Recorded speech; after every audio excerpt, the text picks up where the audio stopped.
안녕하십니까, 블룸버그 TV입니다. 자, 이번에는 중국 국채가 FTSE 러셀 지수에 편입된 이 의미가 무엇인지 제가 디테일하게 좀 알려드릴게요. 서울경제 뉴스는 URL 남겨놓을 테니까 한 번 더 보시고, 보면 1300달러 자금이 유입이 기대가 된다. 하나로는 147조예요. 이런 수치값이 어떻게 나왔는지 어떤 표가 있습니다. 표가. FTSE 러셀 사이트 이곳에 가면은 어떤 표가 나왔는데 그거를 제가 좀 가져왔습니다. 보면 나오시죠? 보면 중국 국채 10년물 금리는 3.2%대로 1.7%대인 미국의 10년 만기 국채 수익률보다 훨씬 높다. 이 부분을 기억하세요. 그 다음에 제가 차트를 보여드릴 겁니다.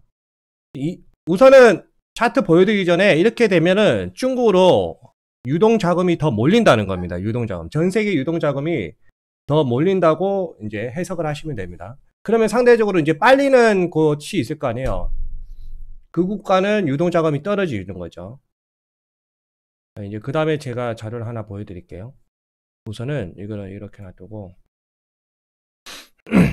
여기 보시면은 FTSE 돼 있죠? 여기 자료를 제가 좀 가져왔어요. 우선은 기준은 차이나입니다. 차이나고 그 다음에 이쪽 부분은 뭐냐면 3년 뒤에 현실적으로 이제 중국 국채가 정확하게 어떤 대외적인 신뢰도나 이런 것들을 다 획득했을 때 이 수치가 나온다는 거예요. 이 기사가 3년 뒤에 여기 되어 있잖아요. 3년 후 편입 비중 5.25%가 이게 되려면 중국 국채가 대외적인 신뢰도까지 정확하게 갖추어야 이 시나리오가 나온다라고 생각하시면 돼요. 무조건 이렇게 되는 게 아니라. 그래서 비교를 한번 해보겠습니다. 미국 같은 경우는 미국 그 국채 금리가 0.92로 나와 있고요. 신용 등급은 AA+. 일본 같은 경우는 0.19 A+. 중국 같은 경우는 금리가 3.02 A+. 이제 기준 날짜가 틀리죠. 이 기사가 언제 3월 30일 기사잖아요. 3월 30일 기준으로 10년물 중국 국채 10년물 금리가 3.2%고 이 기사는 3월 25일 기준입니다. 3월 25일 기준. 3월 25일 기준으로 이제 중국 국채 금리가 이랬다 라고 나와 있는 거예요. 그럼 여기 보시면은 중국과 신용 등급이 같은 나라가 일본이 있습니다. 일본이 있고 그 다음에 중국 국채 금리가 상대적으로 훨씬 높죠. 미국보다도 일본보다도 중국 국채 금리가 확실히 높죠. 그럼 여러분들이 그 글로벌 할머니를 운영하는 연기금 투자자라고 생각하시면 어디에 투자하시겠습니까? 100% 중국입니다. 100%. 우선 금리가 높습니다. 금리가 높고 우선은 이제 3년 후에 제가 말씀드린 어떤 대외적인 신뢰도까지 정확하게 얻는다고 하면은 제일 타격이 큰 국가가 미국이고 그 다음에 두 번째가 일본 국채입니다. 이만큼 돈이 줄어든다는 거죠. 그 줄어드는 금액을 보시면 한화 아까 147조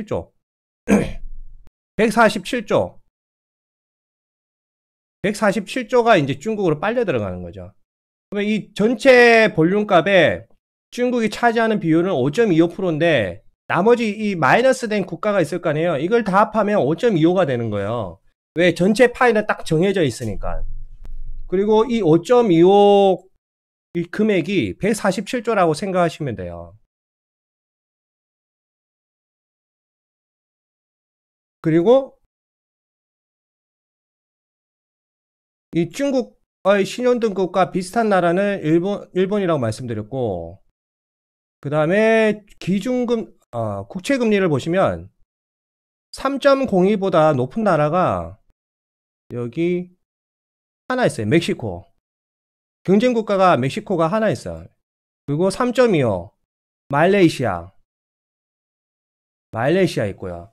그럼 여러분들이 투자자면은 중국 국채 금리보다 2배 더 높은데 리스크가 큰 BBB에 투자하시겠습니까? 이 절대로 안 합니다. 이거는 왜 그러냐면 그 RS9 그 회계 기준으로 인해서 여기서 어떻게 정했냐면 최소 못해도 A 이상은 투자를 해라. 그런 기준안이 있어요. 기준안이. 원래는 AAA인데 지금 전 글로벌적으로 이게 힘드니까 이게 조금 그나마 좀 완화가 된 거란 말이에요. 완화가 되어서 이게 A2A인가? 2A인가? A+인가? 그 기준안이 있어요. 그거 이상으로 투자를 해라. 이렇게 나와 있어요. 그래서 얘네들은 뭐 멕시코 같은 경우는 국채 금리가 6.15의 신용 등급이 국채 등급이 BBB 플러스지만 실제적으로 글로벌 한 마리가 들어갈 수가 없단 말이에요. 이게 많이 거의 안 들어간다고 생각하시면 돼요. 거의 멕시코 같은 경우는. 그러니까 이제 거의 안 들어가니까 말 그대로 이자율을 많이 주죠. 이자 금액을.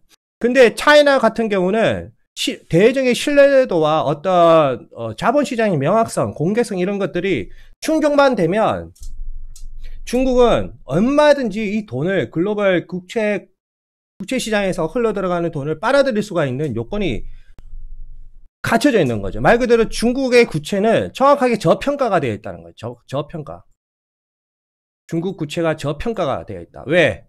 공개성이 안 되어 있으니까. 만약에 이게 진짜 그러면 3년 뒤라고 해봅시다. 지금 21년이니까 3년 뒤면 24년이잖아요. 24년에 사회적 신뢰도와 명확성 이런 것들을 정확하게 이제 국채 시장에서 얻었다고 가정시에 24년에는 뭐 3.02보다는 수치가 더 낮아질 수밖에 없어요. 지금 기준으로 이거는 국채 금리가 이거고 명확성이나 신뢰성 이런 거 리스크가 더 낮아지면은 이 금리는 일본보다는 높지만은 지금 현재 3%보다는 낮아진다는 거죠. 낮아진다. 이런 것까지 유추를 하셔야 됩니다. 그러니까 우리가 이제 마지막으로 정리하자면 뭐냐면 그러면 앞으로 차이나의 어떤 국가 대외적 경쟁력은 어떠냐 생각해야 되고 이로 인한 한국의 국가 경쟁력은 어떻게 될 것인가. 왜? 솔직히 한국의 경제는 중국의 의존을 솔직히 많이 합니다. 여러분도 아시다시피 거의 제가 알기로는 60%는 중국에 의존하고 있단 말이에요. 왜? 중국으로 수출하고 그 다음에 이 차이나가 다시 미국으로 가고 이런 개념이란 말이에요. 크게.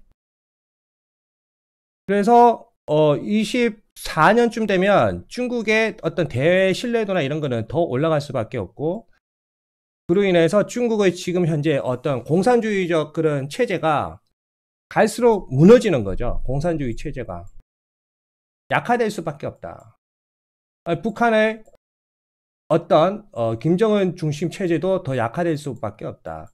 그러니까 제가 생각하는 거는 한 25년 정도 되면 중국의 이런 채권에 대한 명확성을 높여야 되기 때문에 어떤 금융자본주의에 있어서도 더 개방화 정책을 써야 됩니다. 그러다 보면 공산 정권, 공산당이죠. 어떤 공산당이 어떤 대외적인 권한이라고 해야 되나? 그런 부분이 더 약화될 수밖에 없습니다. 왜? 모든 것은 개방되면 그러니까 모든 것이 까발려지면은 일반 인민들은 공산당에 대한 충성도는 낮아질 수밖에 없다고요. 왜 그러냐면 이 채권 시장에 어마어마한 돈이 흘러들어가면 147조라는 돈이 흘러들어가면 집값이나 땅값 이런 거는 무조건 슈팅칩니다. 부동산은 말할 필요가 없고 그 다음에 주가도 말할 필요가 없는 거예요. 지금이야 미중 싸움이 막 앙앙거리면서 중국 주가가 이렇게 떨어지지만 3년 뒤에 보시면 이 중국의 어떤 주식 가치는 엄청 낮아집니다. 엄청 낮아.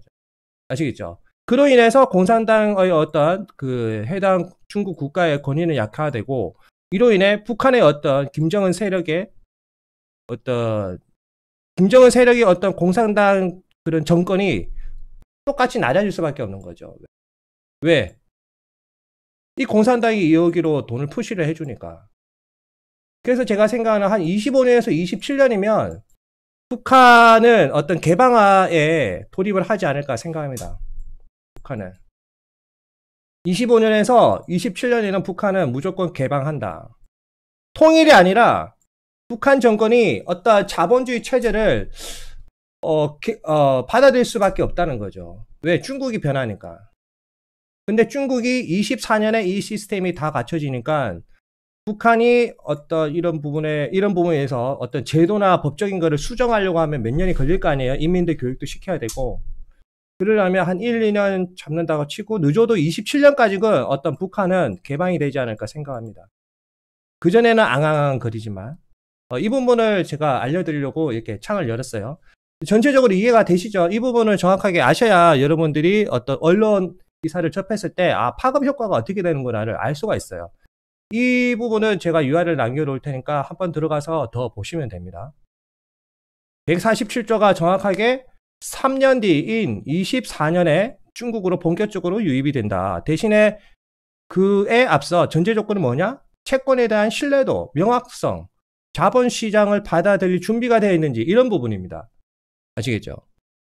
감사합니다.